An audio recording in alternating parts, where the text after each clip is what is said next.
Good evening, folks. It is your friendly neighborhood wolf, Rex Ripley, here, joining you all for an evening of puzzling. I honestly did not plan for the Mass Effect playlist that I had on Spotify to ring us into the stream with the Normandy Reborn, which is a song that honestly still gets me emotional whenever I hear it, because that's just such a epic moment in the early hours of Mass Effect 2. Um, so yeah, we are working on a puzzle. I spent the last stream yapping my mouth off with my mic muted, so you ended up with just some music and me sorting puzzle pieces. So all of the pieces have been sorted. Um, I have like blue, um,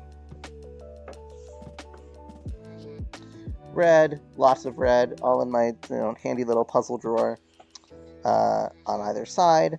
I've got all the edges, as far as I'm aware. I'm sure I tossed some into the other drawers by accident when I was sorting. I got all the edges here. This is the final piece. I'm trying to hold it up to the camera. My camera's at a weird angle. There we go. Yeah, this is the final piece. So that is what we are working on. And as I'm looking at this now, and I'm looking at my puzzle table, I'm realizing that I'll probably need to rotate it at some point. But we'll work with what we have for now and see how this goes. Let me know if anyone's in chat right now if the music is too loud so I can lower it a little bit. I don't want it to overpower my talking too much. I can tell that the decibels already are a little bit matching my voice, so I'm going to drop it down a little bit. And then hopefully that will still let us have some chill music in the background, but not overshadow what I'm saying. So yeah, I'm just gonna get right into it. I'm gonna try to check chat as much as I can. Just keep an eye out if anyone's talking about anything or chatting about anything, and then answer and interact. The store is open again. I know last night I said that it wasn't, but that was because we were reading. Um, so yeah, this is just going to be a hangout and chat while I work away at the puzzle. I might get a little hyper focused sometimes and forget to check the chat, but we're here, we're chilling. It's whatever. Feel free to lurk and just watch. Um, my cats might make an appearance. We'll see how it goes. Um, yeah. So last week when I did this, I had the same question posed about who your favorite Mass Effect character was, and I answered this question and rambled on for an hour about how awesome I find Mass Effect and how important this game is to me. Um, I played this game, so I started Mass Effect with Mass Effect 2, so I kind of bypassed Mass Effect 1 completely. Um, and I didn't really find that I lost out on much, but I'll talk a bit more about that later. I got into Mass Effect 2 because I was already a really big fan of Dragon Age, so I played a crap ton of Dragon Age, and I didn't really look into BioWare as a company. Like I liked fantasy. Dragon Age came highly recommended by some friends, so I played that game, loved that game, obsessively played it, platinum trophied it. Um, Dragon Age Origins, that is. I don't remember. I can't. I'd have to Google it if Mass Effect 2 came out before or after Dragon Age 2 or around the same time.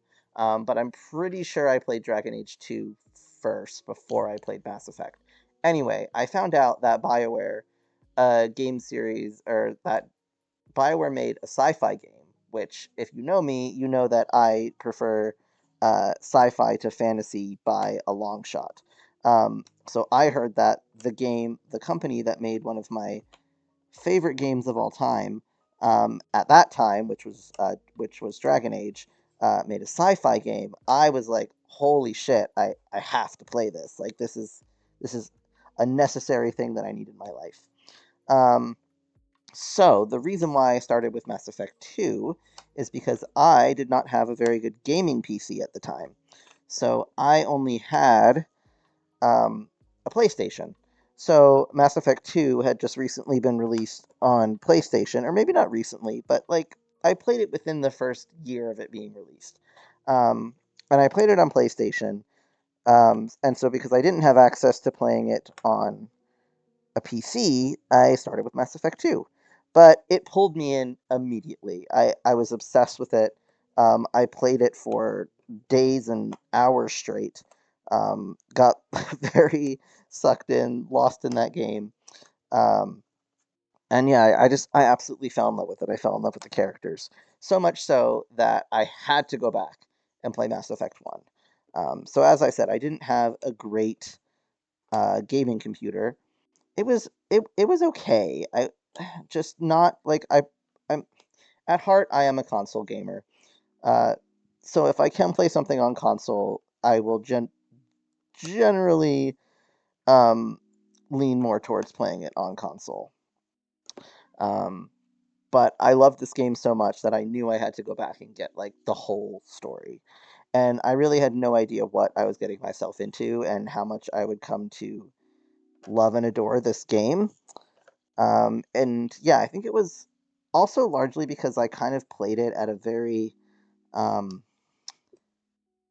like important time of my life, I guess. Like I was in college. I had a really good friend group and everything, but like it just really spoke to something in me, I guess. And it actually, I met a lot of people through playing Mass Effect, both at school and in the online community, and it was just a really positive experience. Like beyond just playing in the game, it was a very positive experience for me. So it really holds a very like it holds a deep place in my heart, and I don't think it will ever change in that sense. So I'm trying to get an idea of where some of these colors might go. I don't know if people consider that cheating when they do puzzles to like reference the artwork to help them figure out kind of a general idea of where things go, but I don't care. I'm doing puzzles my way, and that's my way. Um, so yeah, so when I played Mass Effect 2, I obviously didn't have all of the context of, the characters in 1 as they kind of generally make returns throughout all 3 games. Um, so initially, what really pulled me into it because to be perfectly honest, to those who don't know me, I've only been out as a trans man for the last few years. And so in college, I identified as lesbian. And because of that, the fact that they had a lesbian romance with uh, Liara and the main character. Also, why I played Dragon Age was because they had queer romances in that game too, and it was not something you generally saw in games at the time. Um, so yeah, so that intrigued me, and Liara quickly became my favorite character. Didn't know at the time that I'm sure part of that was that she's a bit of the I don't know if she was actually a developer favorite, but I know that people talk about how she is because she has a lot more dialogue and a lot more content than pretty much any other character. Um,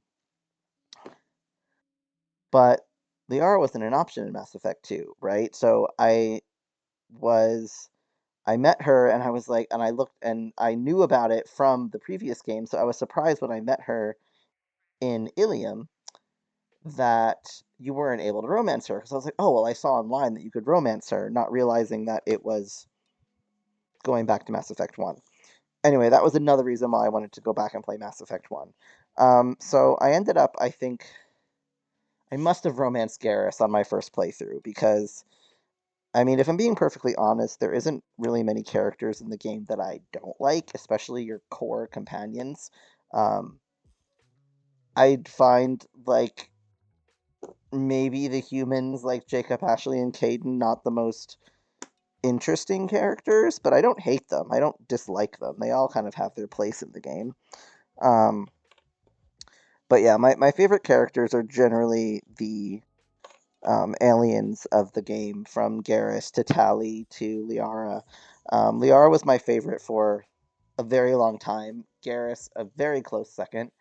Hey, baby, thanks for joining. Good to see you. How are you doing tonight?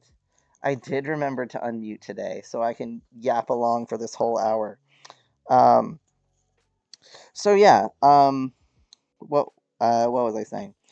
So yeah, I've liked most of the alien characters. Were kind of always my favorites throughout the series, and I basically wanted to go through and romance all of them. If I'm being perfectly honest, I love the romance storylines and how you get to see different sides of their characters when you romance them versus just being on their squad.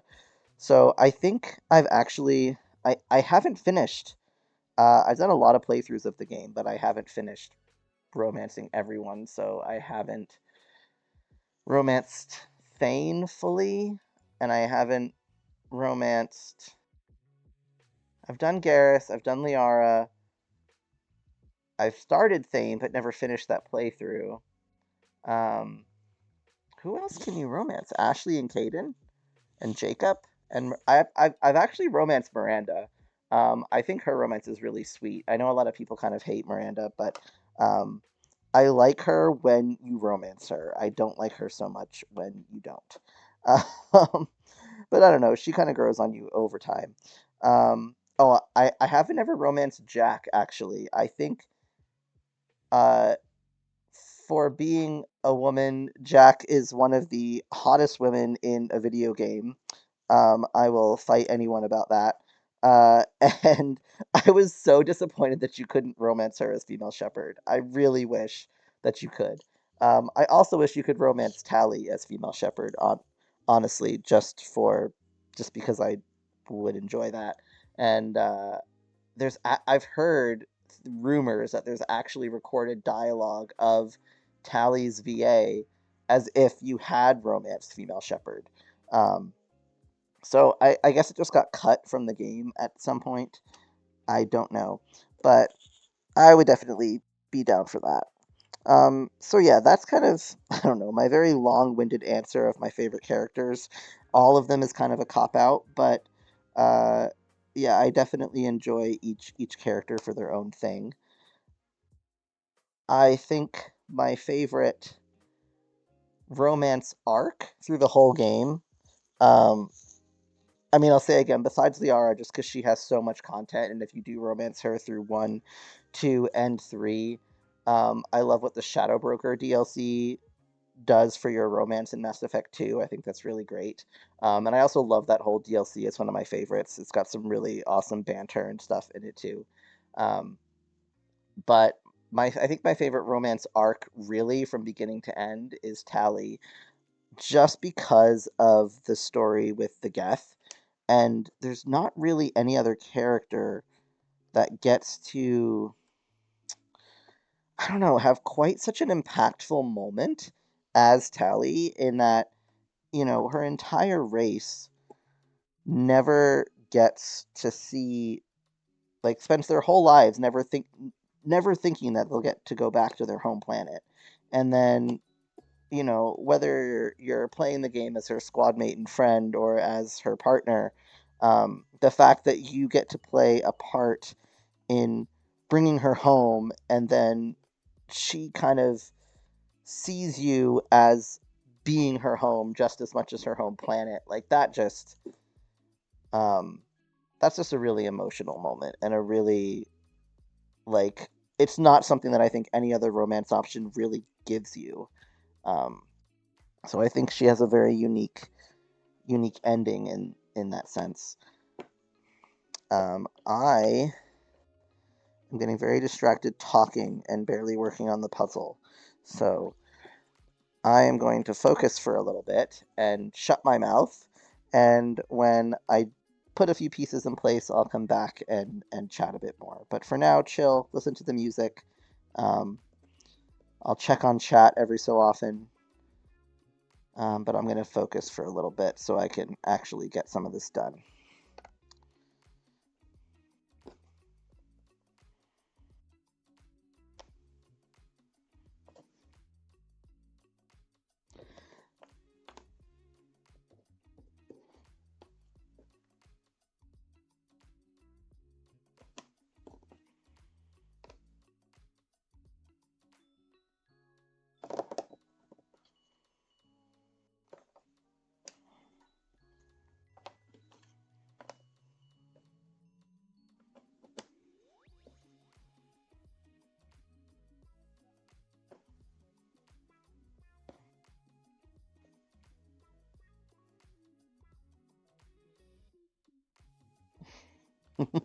It's true. It's hard for me to not yap, especially when I'm talking about Mass Effect.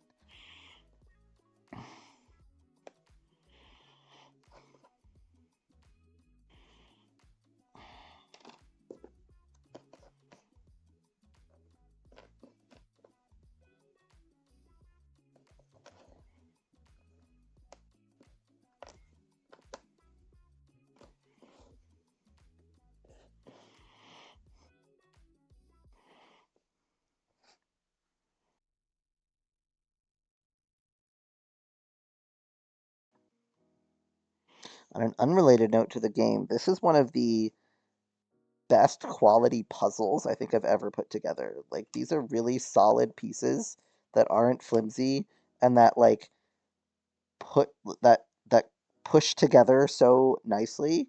It's very satisfying.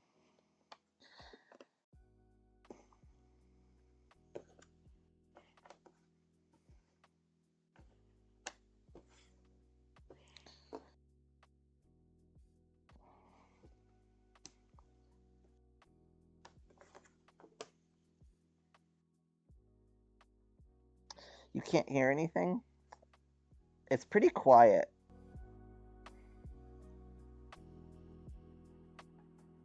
I think you said you weren't hearing it last time too. Can you hear it now?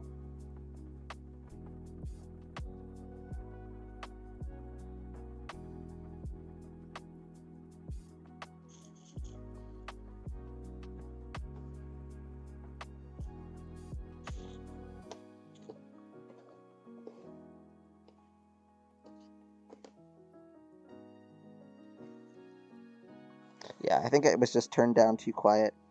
Can you hear me over it is the question. I didn't want to turn it up too loud. That's why I had it turned down pretty low.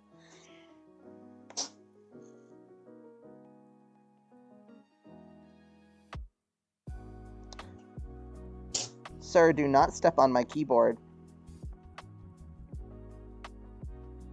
My cat is making some trouble.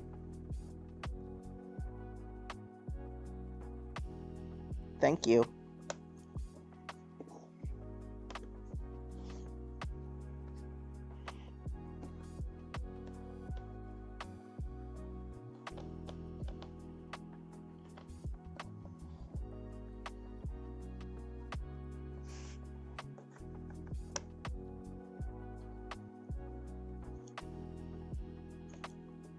Yes, Ragnar does many crimes.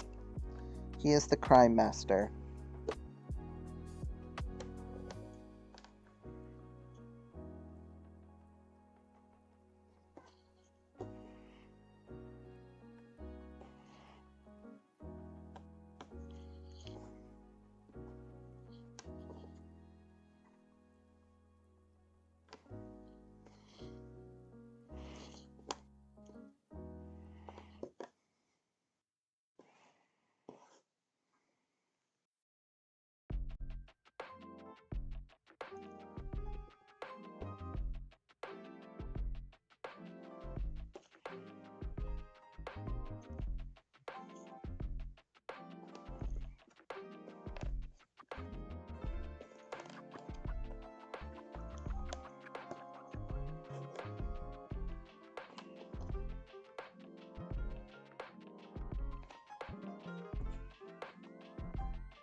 I really feel like I must have left some pieces in the boxes, but I did find all four corners, so I at least know that I have those.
All right, I'm gonna go back to yapping again.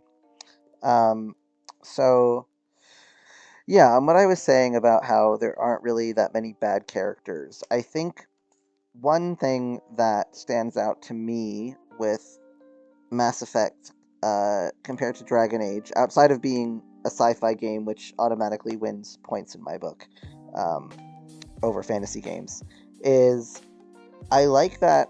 Yes, Dragon Age has recurring characters that kind of reappear throughout the games, but you don't, in my opinion, get the same impact as actually playing the same character as the main character through all three games. So you miss out on like if your Inquisitor meets Liliana in Dragon Age Inquisition, the other characters kind of fill you in on who Liliana is. It's not like your character being like, oh, hey, my BFF from 10 years ago or whatever.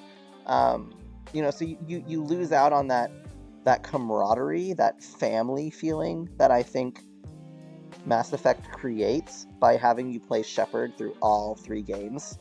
Because, again, I didn't get the full impact of, for example, when you find out that Archangel is Garrus in Mass Effect 2.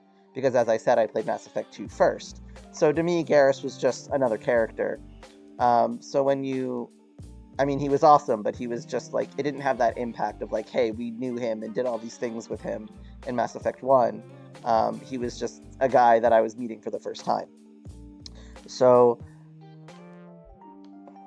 but when I went back and played Mass Effect 1 and then Mass Effect 2 and eventually 3, like to have those characters just keep coming back, and becoming part of your team again, you build that relationship with them over numerous games instead of it just kind of getting lost. Which I know Dragon Age is kind of accomplishing a very different thing with what they do, and it's not bad. It just doesn't connect with me as much, I think, because it takes a long time for me to get to know people. And yes, they're fictional characters, but like I really feel like you get to know them. Like Mass Effect is my go-to comfort game because of how much I love all the characters and how close I feel to them. And like, I don't know how many people have fandoms that just feel like really comfortable to them. But that's basically Mass Effect to me. Like going back to that world and interacting with those characters like feels just like a really happy, comfortable space for me. And it's because of, all of the character development throughout all the games and how well you get to know them and all the different storylines you get to see and all the character growth you get to see throughout, multiple chapters of their lives. So that, I think, is what really appeals to me about getting to play the same character through all three games. And yeah, they went a bit of a different route when they introduced Andromeda. And I think that's...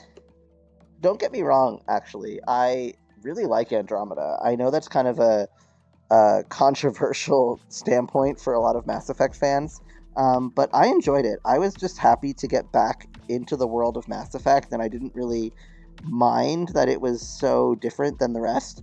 Arguably, I think it had the best gameplay of all three games.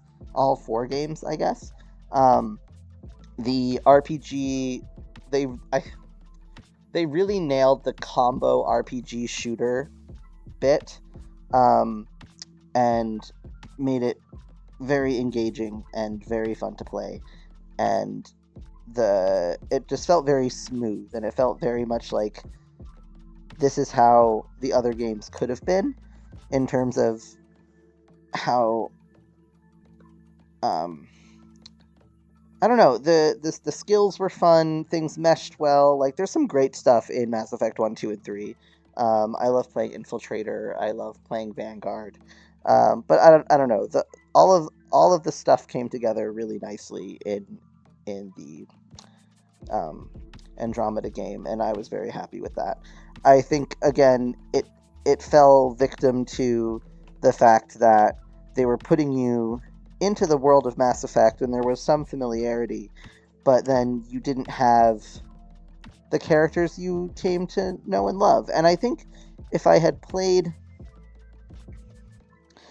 Andromeda, not having played the other Mass Effect games, I think it would have felt like a really solid game on its own. I think it was just, when you have that comparison point, you just have something that's... Sorry, that did not look right. You just have something that is very difficult to follow up with and be as good in the sense of like the storyline. Simply because you're introducing a bunch of new characters that you now have to get to know. And I wanted more of it. I would have gladly played more of Andromeda in like future installments or in DLC. I have the books actually. I got them for Christmas, so I'm glad that I could get both a bit of the prequel, and there's a book that covers some of the story after the events of the game, including the missing arcs. So I'm really excited to actually read that and see kind of where that ended up going, because I was very sad that we never got any DLC to continue where they left a lot of plot lines and threads just kind of dangling at the end of the game. So I think that was probably the most disappointing part of Andromeda for me, but overall I really enjoyed it, and I thought it was a good installment to the series, and I would be happy to return to it. And I'm sure that when I eventually get around to my Mass Effect Legendary Edition playthrough, I'll be going through 1, 2, 3, and probably also Andromeda.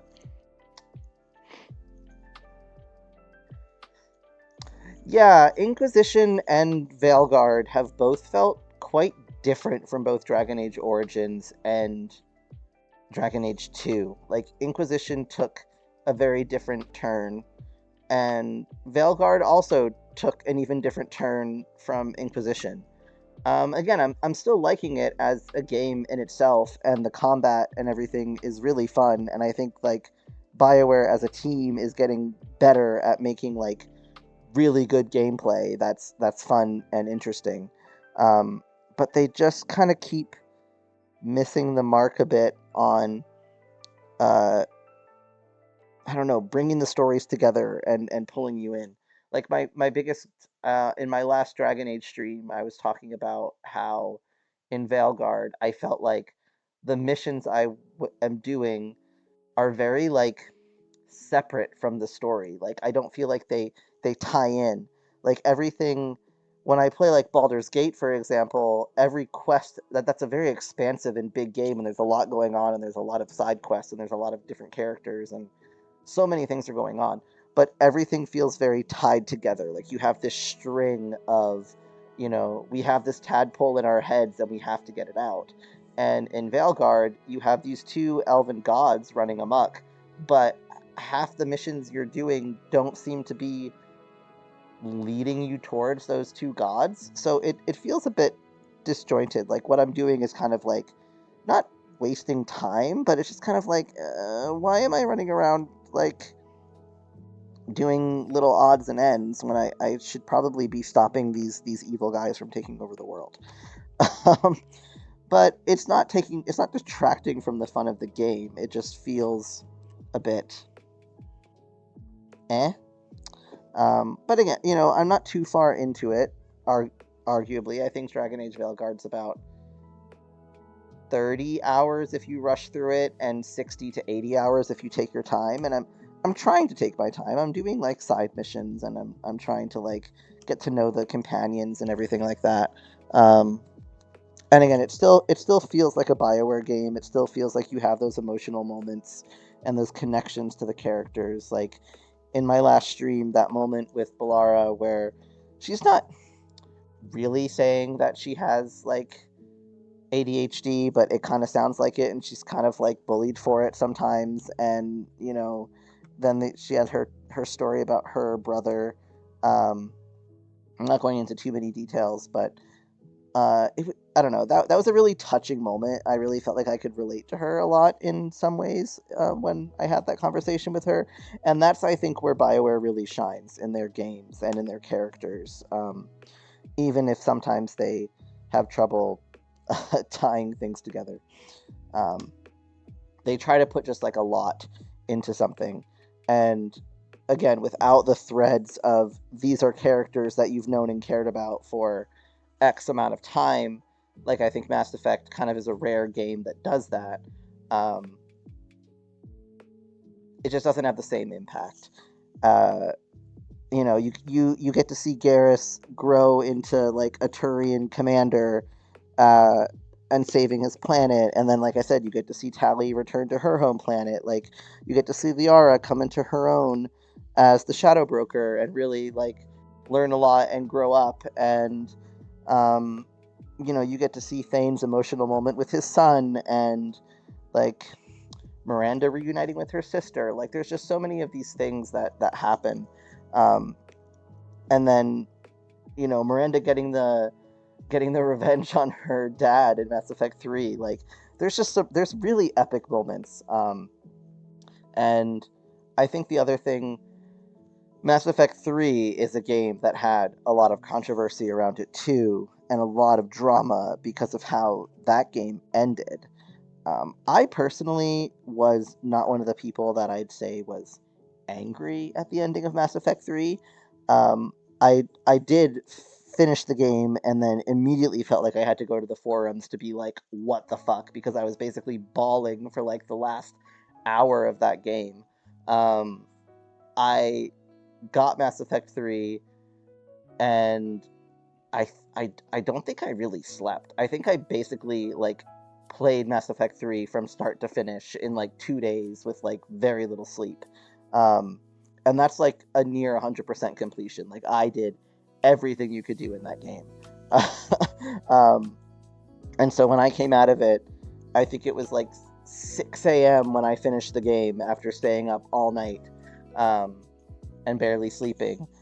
I had to go right to the forums and be like, what the fuck did I just play? Because as much as I loved all of the little moments and threads and things that come together throughout all of Mass Effect 3, I played, obviously, before they did the DLC that gave it the, like, epilogue. So there was nothing at the end. It felt so just like, okay, the game's over now. Like, this is it. I don't get to know what happens to everyone. Like, like, there's basically no option where where Shepard doesn't like die. I mean, arguably, there's one ending where Shepard is kind of alive, and that's like the one ending that's possible, because all the other endings basically involve you like sacrificing yourself in some various way. And yeah, that was it was an impactful moment, but a lot of people argued that, oh, you get to the end of the game and you get to pick from these 3 colors, and that's just it. And I didn't necessarily have a problem with the 3 choices that you were left with at the end of the game, because people were saying, oh, well, I made all these decisions and it was supposed to be a game where your choices matter, and then at the end of the day you get these 3 options no matter what. But I felt like going back to all the threads and storylines and character development that you got to experience through the entirety of Mass Effect 3, that to me felt like the wrapping up of all of these things, and the kind of what I was looking for in the game, I felt like I got, what I was disappointed in really was that I just didn't get an epilogue to figure out what the hell happened to everyone after I basically died or sacrificed myself. So when they did add the DLC to the game to remedy that, and actually give us a epilogue, I was a much happier camper, very satisfied. I felt like that met my needs for what I was looking for in the game. Um, but yeah, there were still a lot of really upset people, and it's I can't imagine. I am a writer. I'm not a published writer, granted, but I write. I used to write a lot of fan fiction. I try to write my own novels now. I arguably have a finished novel that I just need to edit. So I write. I majored in creative writing. Like, I know what it is to be a writer, and I feel like a game as deep as Mass Effect, with so much going on and so many characters, it would be really hard to make an ending that wasn't a little more simplified, because there's so many other things going on. And I felt like, again, they brought all those factors into the other parts of the game, even if they didn't bring it right to the end. Though I was very much on board with the Marauder Shields jokes and memes that were happening. At the time, it was quite hilarious. There is a what are they called? The Turian Reapers are called Marauders, and the last enemy that you fight in the game is a Marauder whose shields are up. So the little name tag above his head would say Marauder Shields, and he like pops up out of the portal that you're trying to run to and like tries to shoot you, and you shoot him, and then you go through the portal, and the whole end epilogue thing happens. But he's basically like the last enemy that you fight, because the rest of the game is just going through, like walking through the ship as you're like dying. So you don't fight any more enemies, really, for the rest of the game. And so there was this running joke that Marauder Shields was the last line of defense, preventing you from getting to the disappointing ending of Mass Effect 3. So that just really amused me.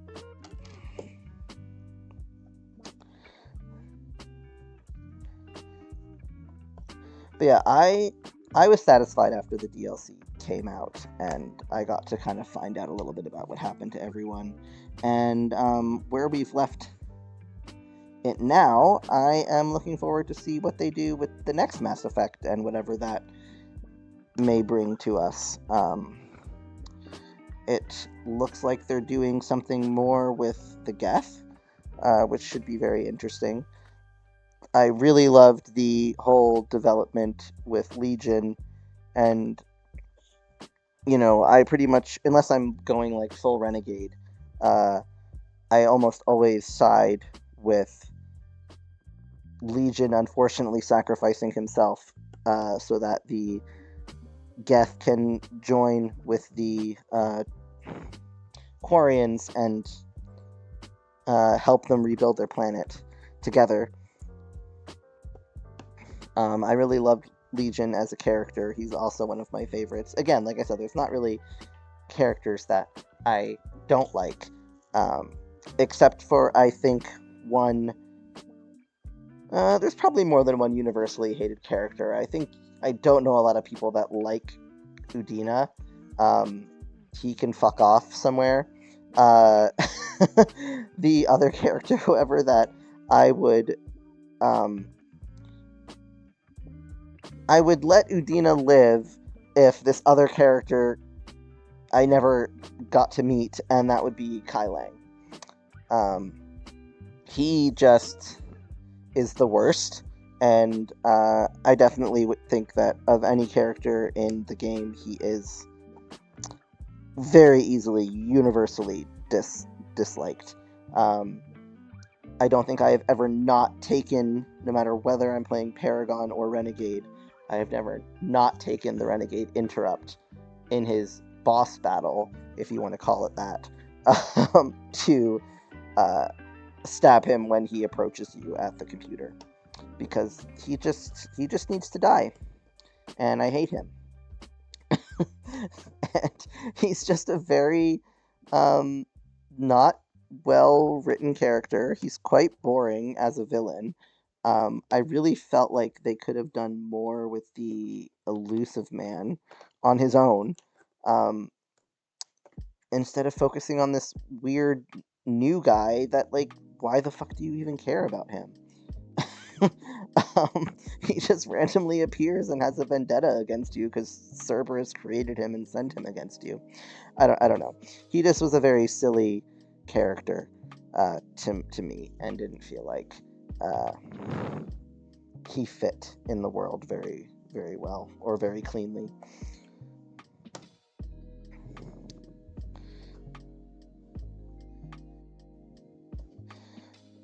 But at least he's fun to make fun of. So there is that.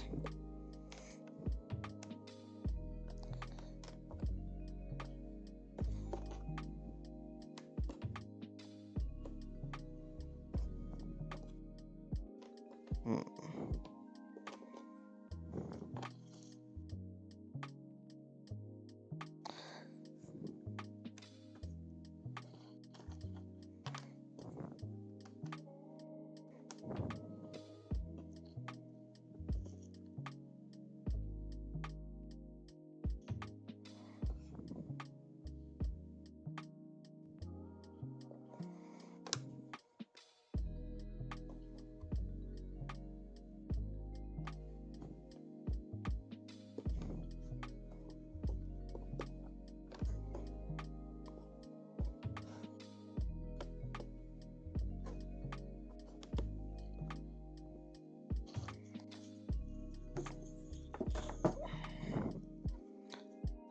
This is probably the bottom.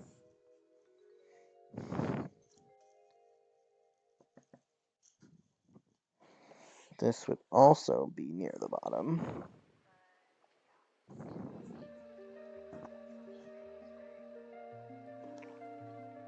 That looks like it would go there, but it definitely does not.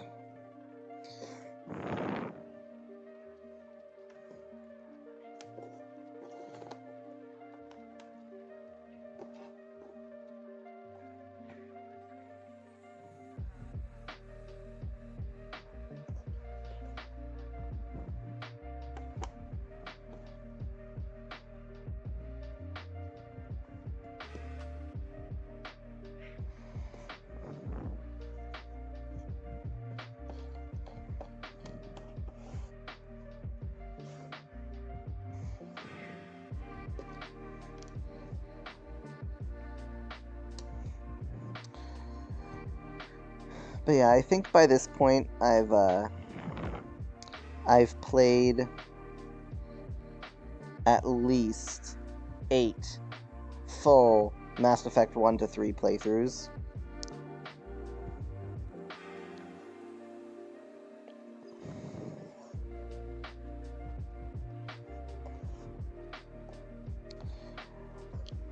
Which is again why I can say that it's kind of my comfort game that I can just always go back to.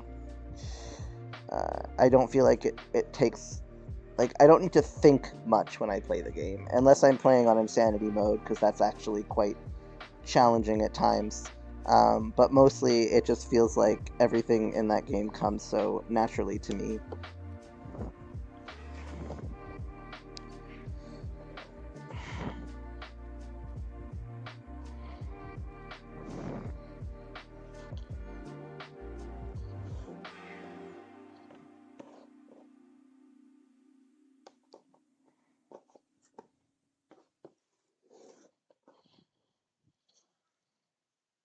Is that the bottom?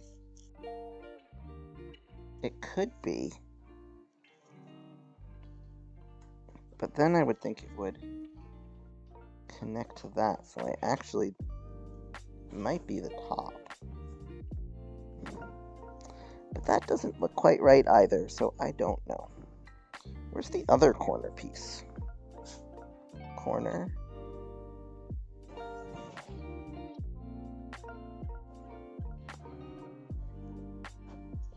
No, it has to be. It has to be this.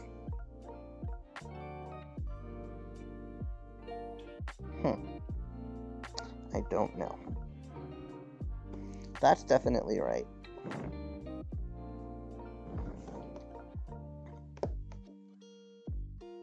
That is close, but I don't think that's right.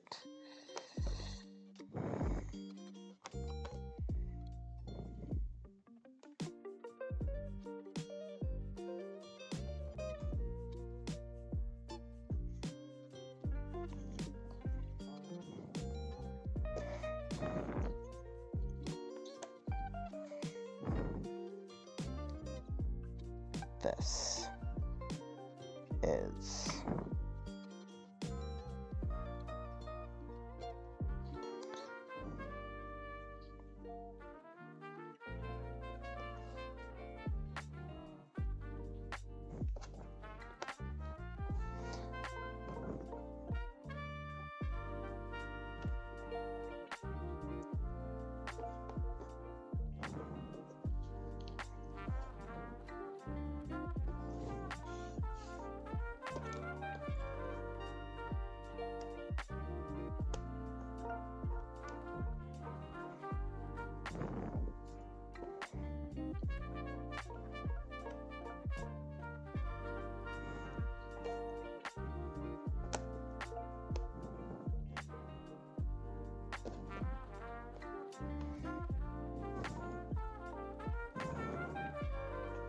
I feel like this piece that is supposed to go here, I must be missing in the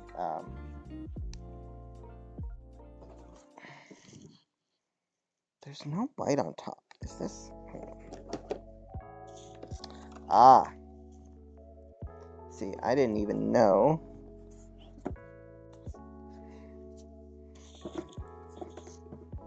So the puzzle doesn't have the logo at the top. And it's really got all the characters. I didn't even know it had some of these guys up at the top. It's even got the Final Reaper boss that I can't even see on the front cover. So that helps quite a bit, because that means that this is this corner. And that this goes up here somewhere, and maybe, no, doesn't connect there.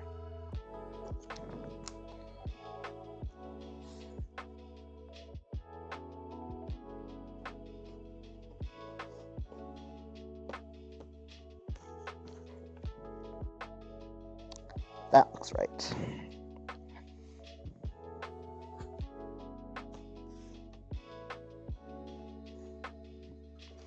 Okay, so that's definitely that corner. And this is Legion's shoulder, which means that kind of goes up there, too. Okay. We're getting somewhere. And that goes like that.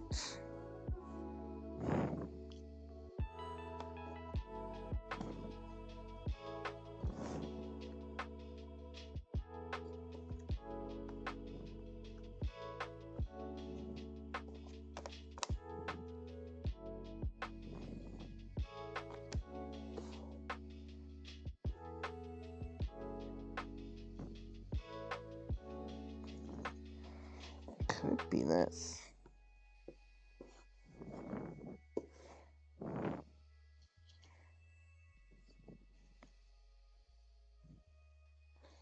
So then this definitely goes down here. This might even connect. No, it does not.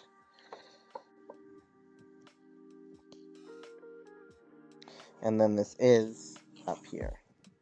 And this is down here. Hey, look, we connected a corner to a bigger edge.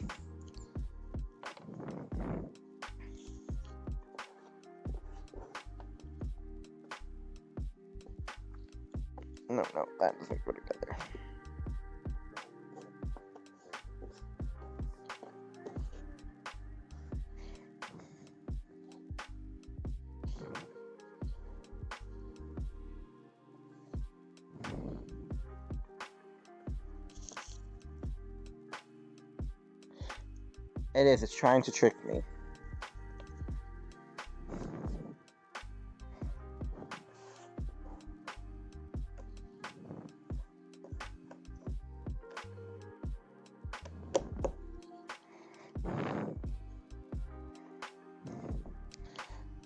Doing pretty good over here.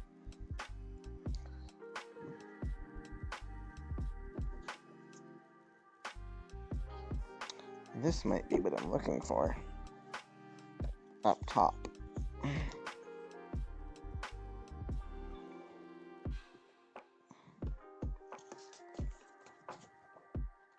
That keeps falling. There we go.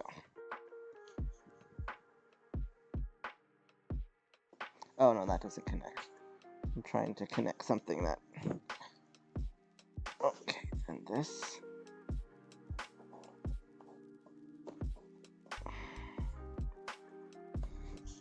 Success. I think we have the whole of the top row. And a lot of cat hair. But that is life with two cats.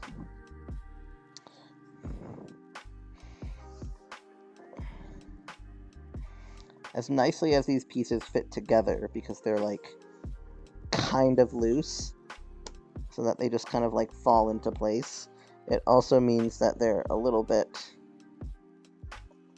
easy to have them come apart when you're trying to put other pieces together. Is this...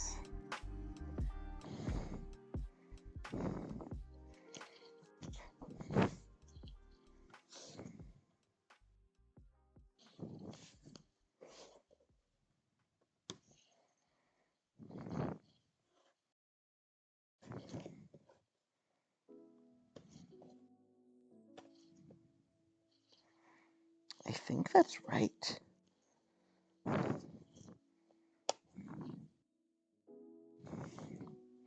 Yeah, I'm gonna have to do a rotation,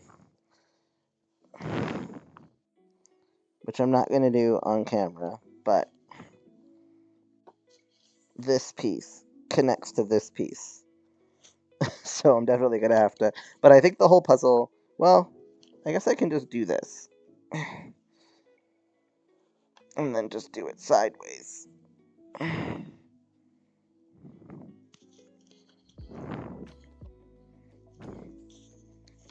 that might be a little annoying.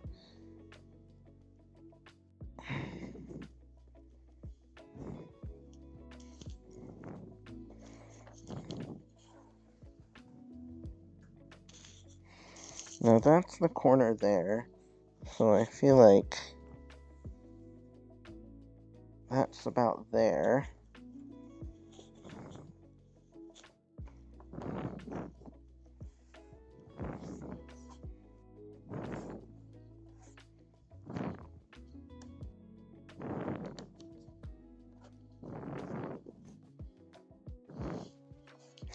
I found that piece finally. I thought for sure that it was missing.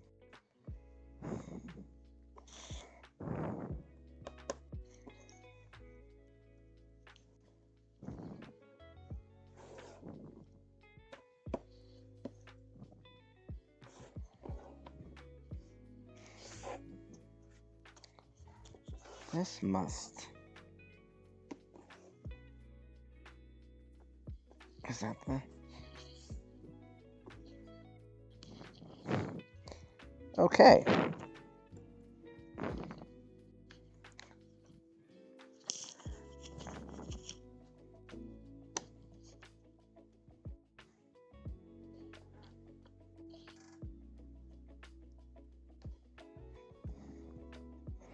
But then this seems like a weird color to be on this side of the puzzle.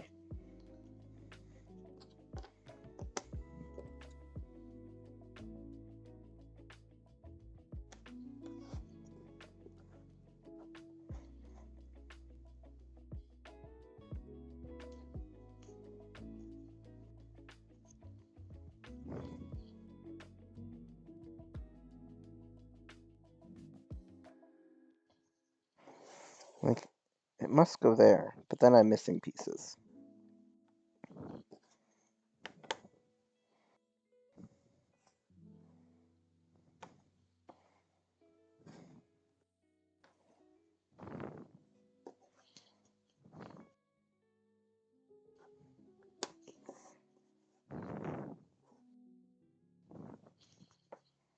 Yeah, I'm apps. But where the hell do you go?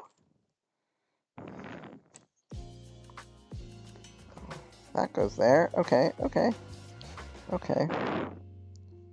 That makes sense.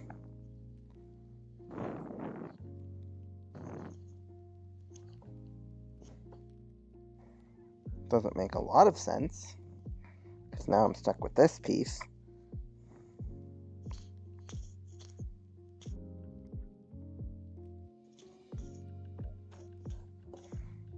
No.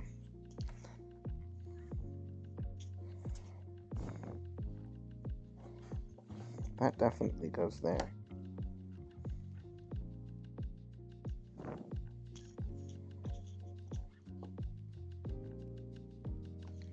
Where would this be?